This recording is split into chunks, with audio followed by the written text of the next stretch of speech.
Yeah, March 20th, day 14. Packed up in Upsala this morning, and Rick Brown, who runs the general store there, and drove me out to the Firesteel River. Rick and his wife took good care of me in town, stored my gear for me, and he drove me through the bridge that crosses the Firesteel, and the river was quite intimidating, actually, when I first saw it. It was about 20 to 30 yards across, and that varies a little bit, but very steep banks. In fact, the banks were steep all day today. There's no kind of like beach at all. It just drops right into the river, and then there's brush on the banks, so there's no refuge by going to the banks. But the problem was is that it's a deeper river with a strong current, and at first I didn't know. I thought maybe I shouldn't do it, but I realized also in these situations, it seems like a really, something that's really terrifying in the morning, and by evening it becomes really routine. So I said bye to Rick. He dropped me off. There's no real returning from the place I was at, and it took me a while. I caught a good pull and got into my dry suit with some good insulation under the dry suit, so if I did go in, I'd be plenty warm. And then I have water boots and like a tennis shoe that goes over the dry suit, and then I have these spikes that I almost like a crampon, but they're real much smaller spike that put on over the tennis shoe. Then I have, of course, a life preserver, and I caught a really good pole. Pole is essential. You couldn't go out on this stuff ice without a pole.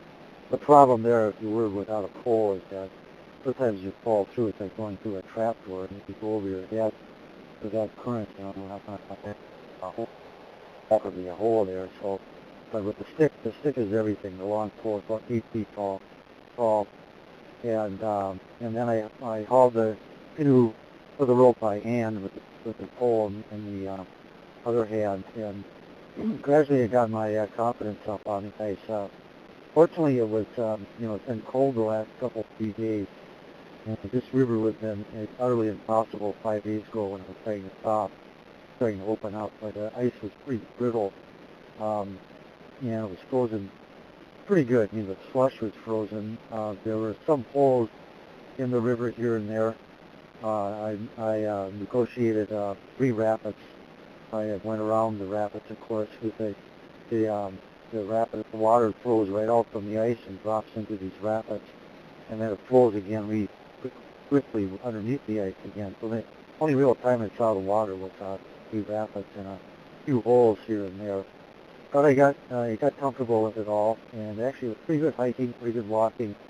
With the spikes on, I got really good grip, and I started enjoying myself and focused, pretty much on what I was doing. It's a very beautiful river. It widens quite a bit, goes in the deep boreal forest on either side. These real thick spruce and jack pine forests, and deep shadows, and I really was enjoying it. And kind of concentration you have to watch right in front of every step. I could read the ice really well.